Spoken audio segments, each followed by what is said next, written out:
En una cálida mañana de agosto de 2015, el número de emergencias recibió una llamada que marcaría el inicio de una tragedia.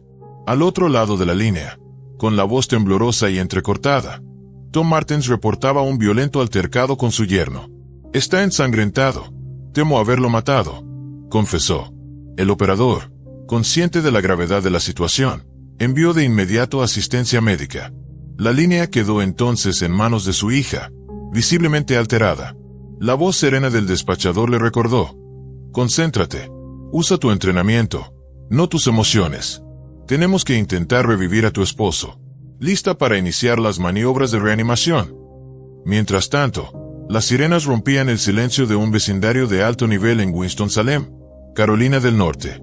Los paramédicos llegaron a una residencia valuada en $350,000, con contraventanas grises impecables y jardines perfectamente cuidados. Allí, en medio de un ambiente que parecía sacado de una postal, encontraron el cuerpo sin vida de Jason Corbett, brutalmente asesinado. La escena era el epílogo de una historia que comenzó con un hombre viudo, padre de 2 niños, que intentaba reconstruir su vida tras la devastadora pérdida de su esposa.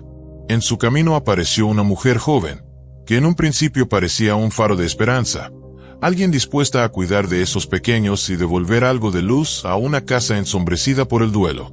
Sin embargo, aquella promesa se transformó en advertencia. La vida de Jason tomó un rumbo del que ya no habría retorno. Si él hubiera conocido más a fondo la historia de Mali, especialmente sus antecedentes en salud mental, quizás habría reconsiderado su papel tan cercano dentro de su núcleo familiar. Para Mali, la relación con Jason significaba un nuevo comienzo, con la familia y los hijos que siempre había soñado. Para Jason, en cambio, aquel vínculo se convirtió en una ruta sin salida. Mali Martens había crecido con todo lo que muchos consideran la realización del sueño americano. Nacida en el seno de una familia blanca, adinerada y con educación de élite, pasó sus primeros años en una mansión en Farragut, Tennessee, donde era tratada como una princesa.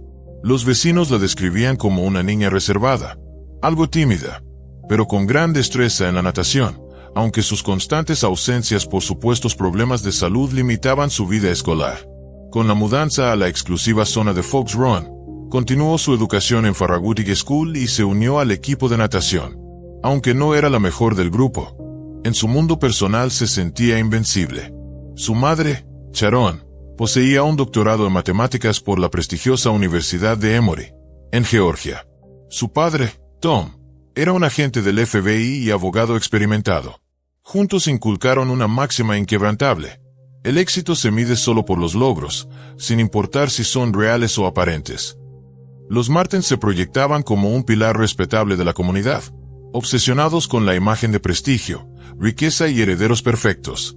Desde pequeños, los hijos crecieron con una mentalidad de ganar a cualquier costo. Pero Mali, la hija adorada, no alcanzó las expectativas impuestas. A diferencia de sus 2 hermanos, su desempeño y personalidad no encajaban del todo con el ideal familiar. Para preservar las apariencias, Tom y Sharon hicieron todo lo posible por ocultar la verdadera razón detrás de las constantes ausencias de Mali.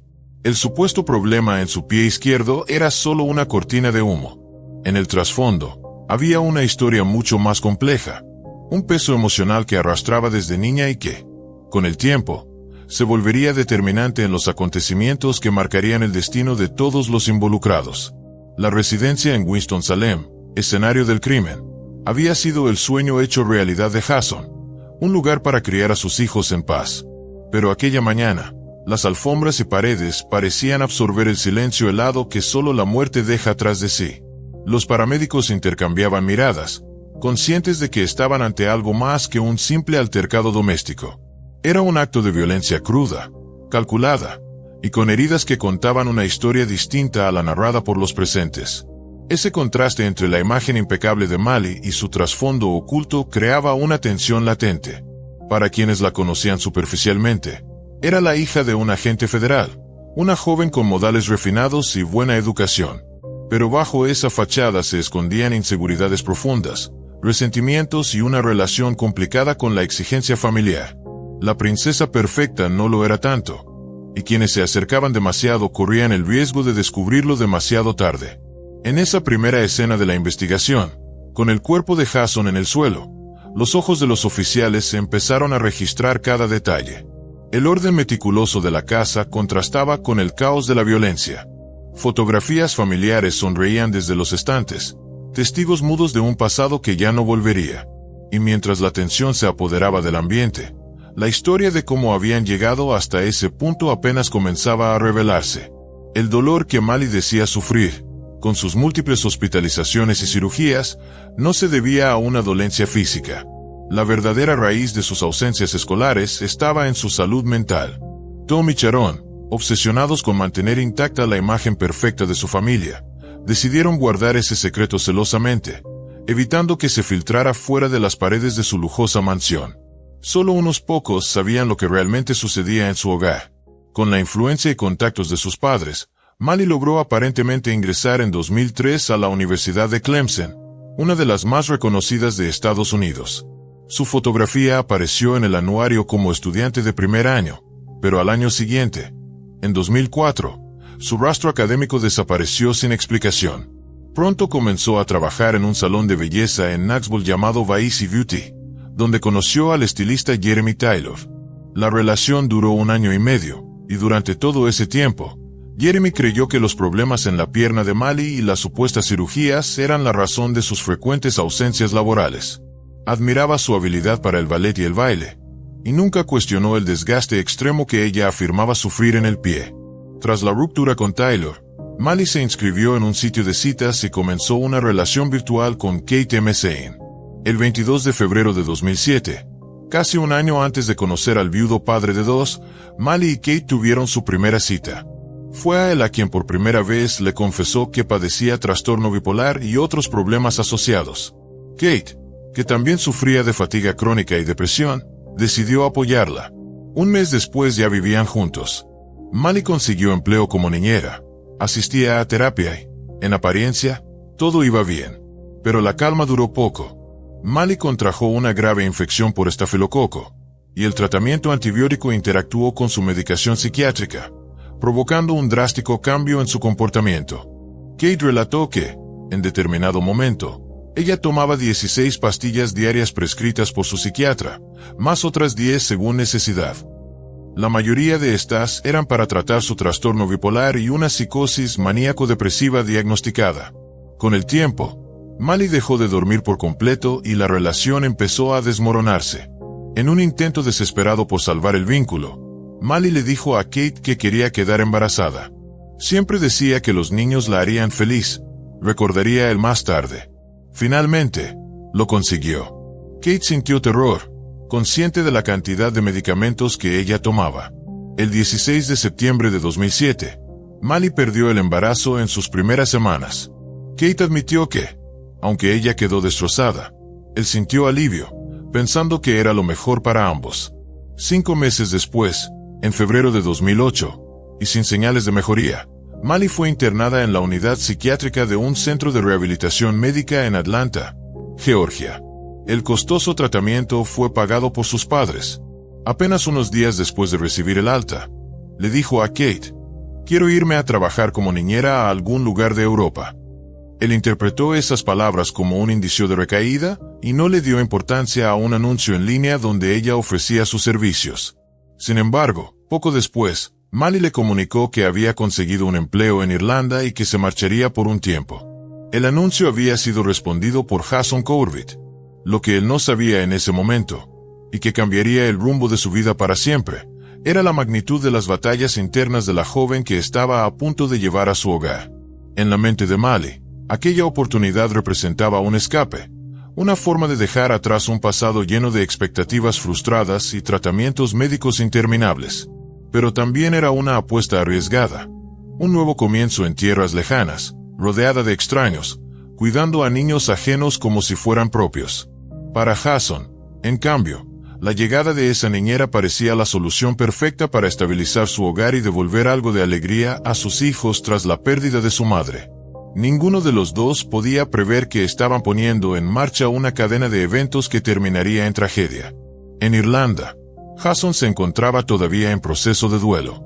Necesitaba ayuda con sus pequeños, pero también alguien que aportara calidez y estabilidad a su vida diaria.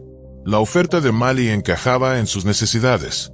Ella, por su parte, veía la posibilidad de desempeñar un papel importante en una familia real, con la ilusión de convertirse en figura central en la vida de dos niños que necesitaban afecto. Era un intercambio de necesidades, pero con profundas implicaciones emocionales que ambos subestimaron. Desde el principio, había señales sutiles que, de haber sido interpretadas con cautela, podrían haber cambiado el rumbo de la historia. Pequeñas actitudes, comentarios y cambios de humor que pasaban inadvertidos bajo la apariencia de cortesía y profesionalismo. Pero en la calma aparente de los primeros días, nadie quería creer que aquel nuevo capítulo escondía una tormenta latente. Jason Corbett nació el 12 de febrero de 1976 en Limerick, Irlanda, dentro de una familia cálida y unida. Sus padres, John y Rita, criaron a 8 hijos, incluido su hermano gemelo, Wayne. En aquel hogar, el valor de las emociones y el afecto superaba por mucho a la riqueza material. Incluso cuando la familia atravesó serias dificultades económicas, después de que John perdiera su empleo, nunca dejaron de procurar un ambiente protector y amoroso para todos los niños. Desde joven, Jason entendió la importancia del esfuerzo. Consiguió un trabajo de medio tiempo como guardia de seguridad en el centro deportivo de una escuela. No lo hacía solo por la necesidad de ingresos, sino por el placer de complacer a sus seres queridos. Aquella ética de trabajo, sumada a su deseo genuino de ayudar a los demás, lo convirtió en alguien muy querido por familiares y amigos. Fue en ese contexto que apareció Margaret Fitzpatrick, conocida simplemente como Meg, una mujer que, desde el primer encuentro, sintió una conexión inmediata con Jason. Ambos compartían la visión de un hogar lleno de hijos, risas y estabilidad. Se casaron y pronto empezaron a construir la familia que soñaban. En septiembre de 2004 nació Jack, y 2 años después, Sarah. La felicidad parecía completa. 2 pequeños sanos, un matrimonio sólido y un hogar rebosante de amor. Pero el 21 de noviembre de 2006, solo 3 meses después del nacimiento de Sarah, el destino les arrebató aquella dicha. Meg despertó de madrugada con un severo ataque de asma.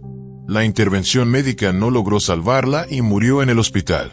Jason, con apenas 30 años, quedó sumido en un dolor devastador. En medio de su duelo, el amor por sus hijos se convirtió en el único ancla que lo mantenía en pie. Su familia estuvo siempre a su lado, consciente de la importancia de apoyarlo en aquel momento crítico. Jason, humilde y bondadoso, se sentía incómodo al depender tanto de su familia para el cuidado de Jack y Sarah. Aunque sus seres queridos jamás lo consideraron una carga, la idea de serlo lo perturbaba profundamente. Por eso, en 2007 decidió contratar ayuda en casa. La primera candidata, una mujer checa, no encajó con la dinámica del hogar. La segunda, una española, enfrentó barreras idiomáticas que complicaban la comunicación. Además, ambas buscaban empleos temporales y no planeaban quedarse en Irlanda, lo que frustraba la necesidad de Jason de encontrar a alguien estable y comprometido. Finalmente, decidió que lo mejor sería contratar a una niñera de habla inglesa con intención de permanecer a largo plazo. A principios de febrero de 2008, envió un correo a Mali Martens, una joven de 20 años. Ella le respondió con un currículum que, como se descubriría después, contenía falsedades. Afirmaba haber terminado sus estudios en la Universidad de Clemson, aunque en realidad los había abandonado. También decía haber sido aprobada como madre de acogida, lo cual era mentira.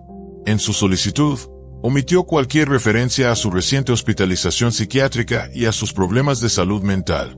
Jason creyó que por fin había encontrado a la persona adecuada. Mali, que vivía en Knoxville, Tennessee, aceptó mudarse a Irlanda para cuidar a los niños. El viaje se programó para el 10 de marzo de 2008, pero el plan tropezó desde el inicio. Al llegar a la aduana, surgieron problemas por su boleto de ida sin regreso, lo que llamó la atención de las autoridades migratorias. En ese momento, Jason no podía imaginar que las omisiones y engaños en la presentación de Mali eran mucho más que simples detalles. Se trataba de señales tempranas de una verdad incómoda que, de haber sido conocida, quizá habría cambiado para siempre el curso de su vida y el de sus hijos. Sin embargo, La urgencia por cubrir la necesidad de un apoyo estable y la imagen confiada que ella proyectaba se impusieron sobre cualquier duda. Para Mali, aquel viaje no era solo un empleo. Representaba un salto hacia una vida nueva, lejos de los escenarios que habían marcado sus fracasos. Era también una oportunidad de insertarse en un hogar que parecía tenerlo todo: amor, propósito y una rutina estable. En la mente de Jason, era la llegada de un salvavidas emocional para sus hijos y para él mismo.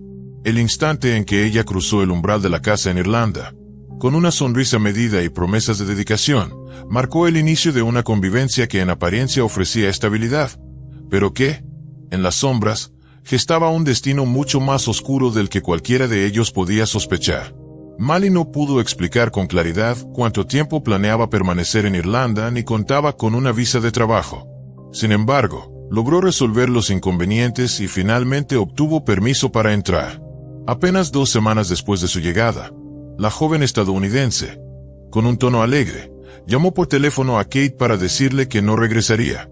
La relación terminó en esa misma llamada.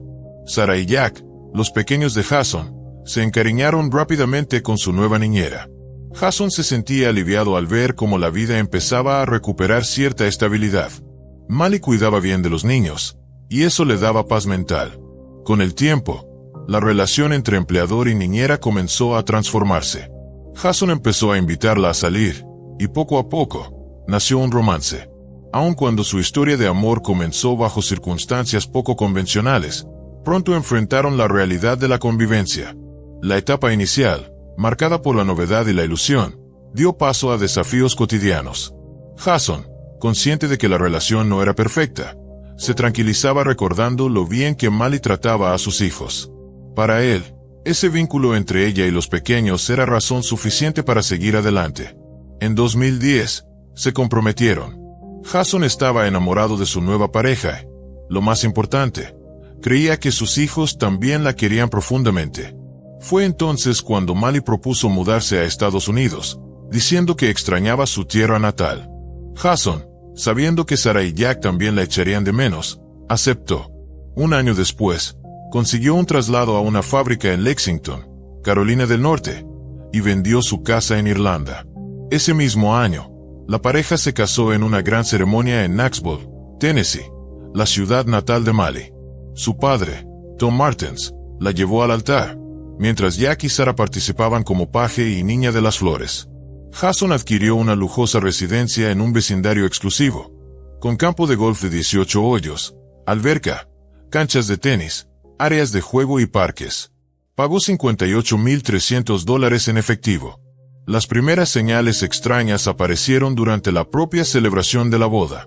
Mali comentó a sus amigas que había sido amiga de Meg, la primera esposa de Jason, y que ésta había muerto de cáncer. Ninguna de las dos afirmaciones era cierta.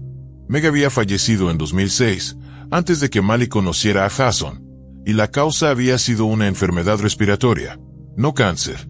Jason, embriagado por la felicidad del momento, no dio importancia a esas palabras. Los años transcurrieron en Carolina del Norte y la vida parecía desarrollarse con normalidad. Jason se unió al club de golf local y se volvió activo en la comunidad, mientras Mali trabajaba como entrenadora de natación. Él cautivaba a todos por su amabilidad, ella, por su figura atlética y su talento para la repostería. A ojos de los vecinos, eran la pareja ideal, atractivos, simpáticos, siempre de la mano, sonriendo y besándose. Se veían muy felices, recordaría después una vecina. Pero Mali había crecido bajo una estricta regla familiar: nunca mostrar debilidad en público y preservar la imagen de prestigio sin importar lo que pasara en privado. Esa fachada impecable ocultaba un matrimonio que, en realidad, estaba plagado de tensiones. Una de las mayores fuentes de conflicto era su insistencia en adoptar legalmente a los hijos de Jason. Aunque para muchos podría parecer un deseo comprensible en una mujer que ejercía el papel de madre, su insistencia llegó a un punto tal que comenzó a tensar peligrosamente la relación. Jason, prudente y protector, no cedía fácilmente en asuntos que afectaban a sus hijos. Y esa resistencia empezó a convertirse en un muro invisible entre ambos. Mali lo interpretaba como una falta de confianza, mientras que Jason veía en su insistencia una presión indebida. La pareja, que en público parecía perfecta, en privado acumulaba silencios incómodos, discusiones veladas y un desgaste emocional que poco a poco iba carcomiendo los cimientos de su vida juntos. En las reuniones sociales, nadie hubiera imaginado que tras las sonrisas y muestras de cariño se escondían desencuentros cada vez más frecuentes. Los gestos amorosos que tanto admiraban los vecinos funcionaban como un disfraz para encubrir un hogar en el que la tensión se respiraba a puerta cerrada. Mali, fiel a la enseñanza que recibió desde niña, sabía mantener la máscara. Jason, por su parte, seguía convencido de que podía sostener la paz, sin advertir que el conflicto latente crecía día tras día. La insistencia obsesiva de Mali por adoptar a los hijos de Jason llegó a un punto que empezó a asustarlo. Según su hermana, Mali había convencido a algunos vecinos de que era la madre biológica de los niños e incluso llegó a relatar, con lujo de detalles, un supuesto embarazo de Sara a conocidos. El tema se convirtió en una fuente constante de discusiones. Jason, cada vez más infeliz, añoraba su hogar, las reuniones con amigos y las cálidas noches familiares junto a sus hermanos. Empezó a considerar seriamente el divorcio y la posibilidad de regresar a Irlanda con Jack y Sara. Cuando Mali supo de sus intenciones, su reacción fue inmediata y cargada de intensidad emocional. Después de una de esas discusiones, Jason escondió los pasaportes de los niños, temiendo que Mali pudiera deshacerse de ellos para impedir su salida del país. Cuanto más pensaba en separarse, más desesperada se mostraba ella por retenerlo a él y a los pequeños. Jason, atrapado en un ambiente de tensión continua, perdió el entusiasmo por la vida. Su peso comenzó a aumentar de forma notable, algo que irritaba profundamente a su joven esposa, para quien la imagen pública lo era todo. Un marido con sobrepeso no encajaba en la fachada perfecta que ella quería proyectar. La noche anterior al crimen, la pareja asistió a una cena en casa de unos vecinos. Allí, Mali lo humilló públicamente, criticando en voz alta la cantidad de comida que había colocado en su plato. «Es inaceptable que alguien con tu peso coma así», dijo frente a todos. Jason no respondió. Simplemente dejó los cubiertos y se marchó en silencio. El 1 de agosto de 2015, los padres de Mali, Tom y Sharon, llegaron a Carolina del Norte para una visita cuyo verdadero propósito sigue siendo incierto. Algunos creen que fue un viaje planificado con anticipación para que Tom estuviera presente y ayudara a cometer el crimen. Otros lo consideran una simple visita familiar. Lo cierto es que llegaron tarde esa noche y decidieron entregar los regalos para los niños al día siguiente. Entre esos obsequios había un bate de béisbol de aluminio para Jack y una raqueta de tenis para Sara. Después de la cena, Tom y Sharon bajaron a la habitación de invitados en el sótano. Mali y Jason se retiraron a su dormitorio en la planta baja, mientras que los niños subieron a sus cuartos en el segundo piso. Según la versión de Mali, Sara la despertó a las 3 de la madrugada por una pesadilla. Tras tranquilizarla y llevarla de nuevo a la cama, regresó al dormitorio, donde asegura que encontró a Jason despierto y furioso.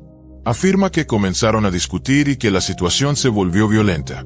En ese momento, Tom, ex agente del FBI, dijo haber escuchado ruidos extraños provenientes de la habitación de su hija. Preocupado, tomó el bate de béisbol destinado a su nieto y subió rápidamente. Según su relato, al entrar vio a Jason estrangulando a Mali. Jason, al percatarse de su presencia, apretó más el agarre y arrastró a Mali hacia el baño, amenazando con matarla. Tom asegura que le pidió que la soltara, pero al ver que sus súplicas eran inútiles, intervino para salvar a su hija. El primer golpe de bate, según él, no detuvo a Jason, así que continuó golpeándolo. Finalmente, Jason soltó a Mali e intentó arrebatarle el bate a su suegro. Fue entonces cuando se produjo un forcejeo. En esa lucha, la violencia alcanzó un punto irreversible, y lo que Tom describió como un acto de defensa terminó con Jason recibiendo una serie de golpes fatales. Fuera de esa habitación, el silencio reinaba. Los niños dormían sin saber que, en cuestión de metros, la vida de su padre se apagaba para siempre. Lo que sucedió en aquellos minutos quedaría marcado por versiones contradictorias y un mar de sospechas que, con el tiempo, revelaría un trasfondo mucho más turbio que el de un simple altercado doméstico. Tom declaró que, durante el forcejeo, Jason logró arrebatarle el bate y derribarlo al suelo.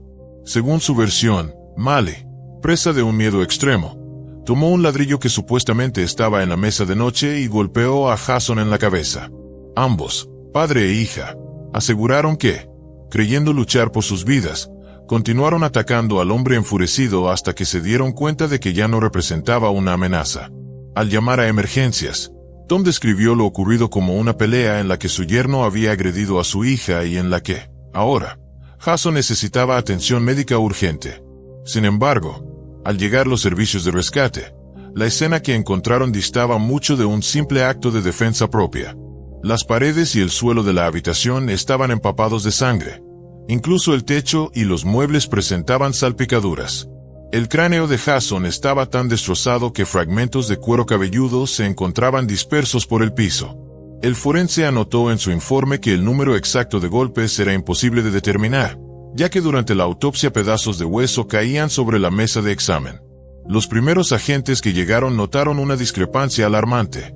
Mientras Jason presentaba heridas brutales, ni Mali ni Tom tenían lesiones visibles. Su ropa estaba intacta. Incluso la delgada pulsera de Mali no se había roto, a pesar de que ella afirmaba haber estado en una lucha a vida o muerte. Otro detalle llamó la atención. Algunos socorristas observaron sangre en el ladrillo y notaron que el cuerpo de Jason comenzaba a enfriarse y a presentar signos de que la sangre se estaba secando, lo que indicaba que había pasado un tiempo considerable antes de que se realizara la llamada a emergencias. La pregunta era inevitable. ¿Por qué alguien tendría un ladrillo en su mesa de noche? Mali explicó que planeaba pintarlo junto con los niños y que, antes de dormir, lo había estado observando para pensar en el diseño. El caso empezó a girar en torno a las apariencias, lo que decían las imágenes, las declaraciones y la narrativa construida por los implicados. Durante los interrogatorios, Mali afirmó haber soportado años de abusos severos por parte de su esposo, callando por temor a perder a sus hijos. Sostuvo que había consultado con abogados y que estos le recomendaron recopilar pruebas para una futura batalla por la custodia, lo que la llevó a colocar dispositivos de grabación en la casa. Entregó esos audios a los detectives. Tom, por su parte, declaró que Jason había agredido físicamente a Mali en varias ocasiones. Sin embargo, la investigación no halló evidencia de violencia física durante los años que vivieron juntos. En el juicio, la defensa sostuvo con firmeza que todo había sido un acto de defensa propia. Presentaron a Jason Corbett como un hombre violento, alcohólico, que maltrataba emocional y físicamente a su familia. Incluso hubo quienes insinuaron que podría haber estado involucrado en la muerte de su primera esposa, Meg. El médico de cabecera testificó que Jason le había comentado sobre cambios repentinos de humor y episodios de ira sin razón aparente. Los trabajadores sociales entrevistaron a Jack y Sarah, quienes dijeron que su padre estaba siempre enojado y que en ocasiones había lastimado a su madre. No obstante, la fiscalía presentó informes periciales que indicaban que, si bien las grabaciones de Mali mostraban episodios de mal genio por parte de Jason, no aportaban pruebas de violencia física. Además, los análisis toxicológicos revelaron la presencia, en la sangre de Jason, de un medicamento psiquiátrico recetado a Mali, lo que abría la posibilidad de que esa sustancia hubiera alterado su comportamiento o su capacidad de reacción durante la noche en que perdió la vida. Detrás de las versiones enfrentadas, quedaba la incómoda sensación de que algo no encajaba. La brutalidad de las lesiones, la ausencia de marcas en los supuestos agredidos y el tiempo transcurrido antes de pedir ayuda dibujaban un escenario mucho más oscuro que el que la defensa intentaba retratar ante el jurado. La pregunta central, si aquello fue defensa propia o un asesinato planificado, se volvió el eje del juicio, con cada pieza de evidencia inclinando la balanza hacia una verdad que pocos estaban dispuestos a enfrentar. Las acusaciones de la defensa sobre supuestas irregularidades en el carácter de Jason dejaron atónita a su familia, que siempre lo había conocido como un hombre sereno, cariñoso y profundamente comprometido con sus hijos. Para ellos, la historia presentada en el juicio era una fabricación de Mali, quien probablemente lo había drogado con sustancias ilegales para provocar inestabilidad en su conducta. Un perito en patrones de manchas de sangre, citado por la fiscalía, declaró que la trayectoria del salpicado no coincidía con una escena de defensa propia. Según su análisis, el ataque comenzó mientras Jason intentaba incorporarse, y continuó cuando ya estaba boca abajo, indefenso, recibiendo repetidos golpes que le quitaron la vida. En 2017, Mali y Tom fueron declarados culpables de asesinato y condenados a entre 20 y 25 años de prisión cada uno. Una semana después presentaron una apelación, y finalmente lograron que la Corte Suprema de Carolina del Norte anulara la condena por homicidio en segundo grado en 2021, lo que abrió la puerta a un nuevo juicio. Ese mismo año, salieron de la cárcel del condado de Davidson tras pagar una fianza de $200,000, abandonando la prisión con apenas una hora de diferencia. En octubre de 2023, padre e hija aceptaron un acuerdo con la fiscalía para declararse culpables de homicidio involuntario. Durante el juicio de noviembre, se escucharon por primera vez las declaraciones de Jack y Sarah Corbett, ya adolescentes y viviendo con su tía en Irlanda.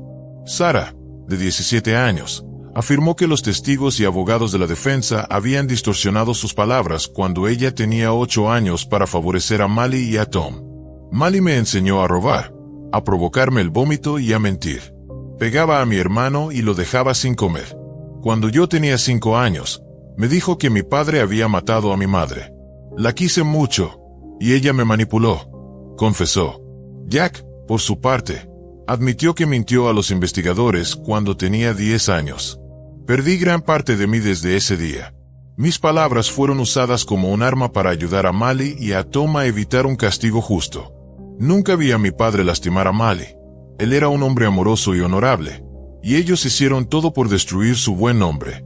Mientras mis amigos salen a fiestas, yo estoy en terapia, aprendiendo a vivir con el hecho de que mentí y ayudé a que se salieran con la suya. Ambos pidieron al juez Hall que les impusiera la pena máxima de 25 años. Sin embargo, el acuerdo de culpabilidad probablemente evitó esa condena. En noviembre de 2023, Mali y Tom recibieron una sentencia de entre 4 y 6 años, con crédito por los 44 meses ya cumplidos. También se les prohibió cualquier contacto con la familia Corbett. El abogado de Tom estimó que podría quedar en libertad en 7 meses. Sarah, con el apoyo de su tía Tracy, escribió y publicó una serie de libros infantiles para ayudar a otros niños a sobrellevar la soledad tras la pérdida de un ser querido. Jack se convirtió en cantautor y destacado jugador de rugby. Ambos siguen luchando por la justicia en el caso de su padre, decididos a que su historia no se olvide y a que, algún día, la verdad sea reconocida plenamente. El eco de esta tragedia no solo marcó a una familia, sino que dejó una cicatriz en toda una comunidad. El contraste entre la imagen pública y la realidad oculta, entre la narrativa de la defensa y la evidencia forense, sigue siendo un recordatorio inquietante de lo fácil que es manipular percepciones cuando el objetivo es proteger una fachada. La batalla legal llegó a su fin judicialmente, pero para Jack y Sarah, la verdadera sentencia es aprender a vivir con las consecuencias de aquella noche y con la ausencia de su padre. En Irlanda, los hermanos continúan encontrando maneras de honrar su memoria. Jack compone canciones inspiradas en recuerdos de infancia, y Sarah participa en charlas escolares sobre resiliencia y salud mental. Cada uno, a su manera, busca transformar el dolor en algo constructivo, convencidos de que la mejor justicia es impedir que otros pasen por lo mismo.